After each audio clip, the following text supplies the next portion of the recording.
அகில மீடியா நேயர்களுக்கு வணக்கம். இன்றைய உலக முக்கிய செய்திகள். முதலில் தலைப்புச் செய்திகள். சிகாகோவில் துப்பாக்கிச்சூடு, குறைந்தது 4 பேர் உயிரிழப்பு. ஐரோப்பாவை உலுக்கும் வெப்பம், 4 உயிரிழப்பு. கனடாவில் கல்வி கற்க வரும் வெளிநாட்டு மாணவர்களுக்கு வெளியான அறிவிப்பு. பாகிஸ்தானில் 30 தீவிரவாதிகள் சுட்டுக்கொலை. கவுதிகளின் தாக்குதலில் ஒருவர் உயிரிழப்பு, 14 பேர் படுகாயம். ரஷ்யாவுக்கு ஆதரவாக துருப்புக்களை குவிக்கும் வடகொரியா. ஊழியர்கள் வேலை நிறுத்தம், பிரான்சில் 170 விமானங்கள் ரத்து. காசாவில் இஸ்ரேல் அரசு தொடர்ந்து நடத்தி வரும் போர்க்குற்றங்களுக்கு ஈரான் கண்டனம். தொடர்பட விரிவான செய்திகள்.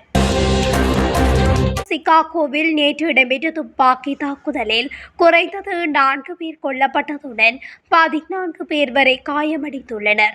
இரவு களியாட்ட நிலையத்தில் இடம்பெற்ற நிகழ்வு ஒன்றில் பங்கேற்றவர்கள் வெளியேறிக் கொண்டிருந்த போதே இந்த தாக்குதல் நடத்தப்பட்டுள்ளது. இரவு 11 மணியளவில் குறித்த இரவு களியாட்ட நிலையத்தை கடந்து சென்ற காரொன்றில் இருந்தே இந்த துப்பாக்கி பிரயோகம் மேற்கொள்ளப்பட்டுள்ளது. சம்பவத்தில் 24 வயதுக்கும் 27 வயதுக்கும் இடைப்பட்ட 4 பேர் உயிரிழந்ததாக தெரிவிக்கப்பட்டுள்ளது. அத்துடன் துப்பாக்கி தாக்குதலுடன் தொடர்பில் எவரும் இதுவரை கைது செய்யப்படவில்லை. அதே நேரம் இந்த சம்பவத்தின் பின்னணி குறித்தும் தகவல் வெளியாகவில்லை. ஐரோப்பாவை உலுக்கிய வெப்பம் இதுவரை காணாத அளவை எட்டியுள்ளதுடன் மக்களின் இயல்பு வாழ்க்கையை பாதிக்கப்பட்டுள்ளதாக வெளிநாட்டு ஊடகங்கள் செய்தி வெளியிட்டுள்ளது. பல நாடுகளில் உச்ச விழிப்பு நிலை விடுக்கப்பட்டுள்ளதுடன் ஸ்பெயினில் குறைந்தது 4 உயிரிழந்துள்ளனர். அங்கு ஜூன் மாத வரலாற்றில் மிக வெப்பமான மாதமாக பதிவானது. கேட்டலோனியா பகுதியில் மூண்ட காட்டுத்தீ பெரும்பாலும் கட்டுப்படுத்தப்பட்டு விட்டதாக தகவல்கள் கூறுகின்றன. பிரான்சின் பல வட்டாரங்களிலும் கடும் வெப்பம், கவனமாயிருக்கும்படி மக்களுக்கு அறிவுறுத்தப்பட்டுள்ளது. பல நகரங்களில் வெப்பம் 40 டிகிரி செல்சியஸை தாண்டியதால் மின்சார கட்டமைப்பு பாதிக்கப்பட்டது. வெப்பத்தால் 300 பேர் வைத்தியசாலையில் சேர்க்கப்பட்டதாக பிரான்சின் எரிசக்தி அமைச்சர் கூறினார். இதேபோல ஜெர்மனியில் நேர்மாறாக ஆலங்கட்டி மழை பொழிகின்றது. அதற்கு பருவநிலை மாற்றமே காரணம் என்கின்றனர் நிபுணர்கள். கனடாவில் கல்வி கற்க வரும் வெளிநாட்டு மாணவர்கள் தங்கள் சொந்த தேவைகளுக்காக தங்கள் வங்கிக் கணக்கில் வைத்திருக்க வேண்டிய தொகையை கனடா அரசு உயர்த்தியுள்ளதாக தெரிவிக்கப்பட்டுள்ளது. கனடாவில் கல்வி கற்க வரும் வெளிநாட்டு மாணவர்கள் தங்கள் சொந்த தேவைகளுக்காக கனடாவில் யாரையும் சார்ந்திருக்காமல் தங்களுக்கான தேவைகளை தாங்களே சந்திப்பதற்காக அவர்கள் தங்கள் வங்கிக் கணக்கில் ஒரு குறிப்பிட்ட தொகையை வைத்திருப்பதை உறுதி செய்து கொள்ள வேண்டும் என்றொரு விதி உண்டு. அந்த தொகை $10,000 இருந்த நிலையில் 2024 ஆண்டு ஜனவரி மாதம் முதல் அதை $20,635 உயர்த்தியது. இந்நிலையில் அந்த தொகையை மீண்டும் உயர்த்தி தங்கள் வங்கிக் கணக்கில் $22,895 வைத்திருக்க வேண்டும் என அறிவிக்கப்பட்டுள்ளது. இந்த அறிவிப்பை கனடா புலம்பெயர்ந்தல் அகதிகள் மற்றும் குடியுரிமை அமைப்பு ஜூன் மாதம் 2ஆம் தேதி வெளியிட்டுள்ளது. ஆக 2025 ஆண்டு செப்டம்பர் மாதம் 1ஆம் தேதி அல்லது அதற்கு பின் கனடாவில் கல்வி கற்க விண்ணப்பிக்கும் வெளிநாட்டு மாணவர்கள் இனி தங்கள் வங்கிக் கணக்கில் $22,895 வைத்திருக்க வேண்டும். வடமேற்கு பாகிஸ்தானின் ஹைபர் பக்துன்குவா மாகாணத்தில் ஆப்கானிஸ்தானில் இருந்து ஊடுருவ முயன்ற 30 தீவிரவாதிகள் பாதுகாப்பு படையினரால் சுட்டுக் கொல்லப்பட்டதாக இராணுவ ஊடக பிரிவு தெரிவித்துள்ளது. இது தொடர்பாக இராணுவ ஊடக பிரிவு வெளியிட்ட அறிக்கையில், நேற்று முன்தினம் இரவு வடக்கு வஜிரிஸ்தான் மாவட்டத்தின் கஷன்கேல் பகுதியில் ஆப்கானிஸ்தான் எல்லையை தாண்டி ஊடுருவு முயற்சிகளை பாதுகாப்பு படையினர் வெற்றிகரமாக முறியடித்ததாக இராணுவ ஊடக பிரிவு தெரிவித்துள்ளது. பாதுகாப்பு படையினர் துல்லியமாகவும் சரியான நேரத்தில் நடத்தப்பட்ட நடவடிக்கையில் பாகிஸ்தானுக்குள் நுழைய முயன்ற பெரிய குழு தீவிரவாதிகளின் நடமாட்டத்துக்கு பதிலளிக்கும் வகையில் 30 தீவிரவாதிகள் கொல்லப்பட்டனர். கொல்லப்பட்ட தீவிரவாதிகளிடமிருந்து ஏராளமான ஆயுதங்கள், வெடிமருந்துகள் மற்றும் மற்றும் வெடிபொருட்கள் மீட்கப்பட்டுள்ளன. இந்த வெற்றி எங்கள் எச்சரிக்கை உளவுத்துறை வலையமைப்பின் செயல்திறனையும் எங்கள் படைகளின் செயல்பாட்டு சிறப்பையும் எடுத்துக்காட்டுகிறது என்று அந்த அறிக்கையில் கூறப்பட்டுள்ளது.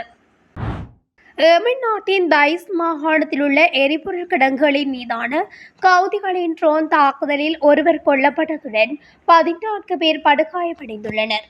தென்மேற்கு மாகாணமான தைஸில் கதாசி எரிபொருள் நிலையத்தில் அமைந்திருந்த எரிபொருள் கிடங்குகளின் மீது கவுதி அமைப்பினர் நேற்று ட்ரோன் தாக்குதல் நடத்தியுள்ளனர். இந்த தாக்குதல்களில் அந்த எரிபொருட்கள் வெடித்து ஒருவர் பலியானதுடன் 14 பேர் படுகாயமடைந்துள்ளனர். இதையடுத்து பாதிக்கப்பட்ட அனைவரும் அருகிலுள்ள வைத்தியசாலைக்கு சிகிச்சைக்காக அனுப்பி வைக்கப்பட்டனர். அதில் பலரது உடல்நிலை தொடர்ந்து கவலைக்கிடமாக உள்ளதாக கூறப்படுகிறது.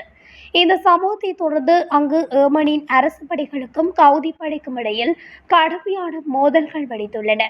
இதுகுறித்து ஏமனின் பாதுகாப்புத்துறை வெளியிட்டுள்ள அறிக்கையில், இந்த தாக்குதல் சம்பவத்தினால் அங்கிருந்த குடியிருப்பு பகுதிகள் முழுவதும் தீயால் பாதிக்கப்பட்டதாகவும் தெரிவிக்கப்படுகிறது. உக்ரைனுக்கு எதிராக நடத்திய போரில் ரஷ்ய படைகளுக்கு ஆதரவாக நிறுத்தப்பட்டுள்ள துருப்புக்களின் எண்ணிக்கையை 3 மடங்காக உயர்த்த வடகொரியா தயாராகி வருவதாக வெளிநாட்டு ஊடகங்கள் செய்தி வெளியிட்டுள்ளன. அதன்படி ரஷ்ய இராணுவத்துக்கு ஆதரவாக 30,000 வடகொரியா துருப்புக்களை அனுப்ப முடிவு செய்யப்பட்டுள்ளதாக தகவல்கள் வெளியாகியுள்ளன. கடந்த நவம்பரில் உக்ரைன் போரை ஆதரிக்க சுமார் 11,000 வடகொரிய துருப்புக்கள் நிறுத்தப்பட்டதாக தகவல்கள் தெரிவிக்கின்றன. பிரான்சில் சம்பள உயர்வு உள்ளிட்ட பல்வேறு கோரிக்கைகளை வலியுறுத்தி விமான போக்குவரத்து ஊழியர்கள் வேலைநிறுத்தத்தில் ஈடுபட்டு வருகின்றனர். இதனால் விமான சேவைகளை 40% அளவுக்கு குறைக்கும்படி பிரான்ஸ் விமான போக்குவரத்து துறை அறிவுறுத்தியுள்ளது. இந்த நிலையில் ஐரோப்பாவின் மிகப்பெரிய விமான போக்குவரத்து நிறுவனமான டியாட் ஏர் 170 விமானங்களை ரத்து செய்வதாக அறிவித்துள்ளது. இது தொடர்பாக ரியாட் ஏர் விமான போக்குவரத்து நிறுவனம் வெளியிட்டுள்ள அறிக்கையில், இதனால் இங்கிலாந்து, கிரீஸ், ஸ்பெயின் போன்ற நாடுகளுக்கு செல்லும் 30,000க்கும் மேற்பட்ட பயணிகள் பாதிக்கப்படுவார்கள் என தெரிவித்துள்ளது. காசாவில் இஸ்ரேல் நடத்திய சமீபத்திய தாக்குதல்களை போர்க்குற்றங்கள் என்று வெளியுறவு அமைச்சக செய்தி தொடர்பாளர் கண்டனம் செய்துள்ளார்.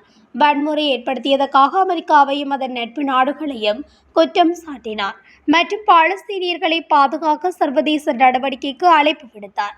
ஆக்கிரமிக்கப்பட்ட பாலஸ்தீனத்தில் இனப்படுகொலை அதிகரிப்பதையும் கடந்த வாரத்தில் காசா பகுதியின் பல்வேறு பகுதிகளில் இஸ்ரேலிய ஆட்சியால் நூற்றுக்கணக்கான பாதுகாப்பற்ற பாலஸ்தீனியர்கள் கொடூரமாக படுகொலை செய்யப்பட்டதையும் வெளியுறவு அமைச்சக செய்தி தொடர்பாளர் இஸ்மாயில் பக்காய் கடுமையாக கண்டித்துள்ளார். இஸ்ரேலிய ஆட்சியால் தொடர்ந்து செய்யப்படும் குற்றங்களுக்கு எதிர்வினையாக குடியிருப்பு பகுதிகள், அகதிகள் முகாம்கள், தங்குமிடங்கள் மற்றும் முக்கிய உதவி விநியோக மையங்கள் மீது இராணுவம் தொடர்ந்து தாக்குதல் நடத்துவதை முன்னெப்போதும் இல்லாத போர்க்குற்றங்கள் என்று பகாய் விவரித்தார். அகதிகள் கூடும் மையங்கள் மீது தொடர்ந்து குறிவைத்து நடத்தப்பட்ட தாக்குதல்கள் மற்றும் காசாவில் உள்ள முஸ்தபா கஃபீஸ் பள்ளியின் மீதான காட்டுமிராண்டித்தனமான குண்டுவெடிப்பு ஆகியவற்றை குறிப்பிட்டு காசாவில் இனப்படுகொலை மற்றும் மனித குலத்திற்கு எதிரான குற்றங்கள் தொடர்வதற்கு அமெரிக்கா, ஜெர்மனி மற்றும் ஆக்கிரமிப்பு ஆட்சியின் பிற ஆதரவாளருக்கு பொறுப்பு என்று அவர் குறிப்பிட்டுள்ளார். இத்துடன் அகில மீடியாவின் இன்றைய உலக முக்கிய செய்திகள் நிறைவடைகின்றன. தொடர்ச்சியாக செய்திகளை அறிந்து கொள்ள அகில மீடியாவுடன் இணைந்திருங்கள். நன்றி, வணக்கம்.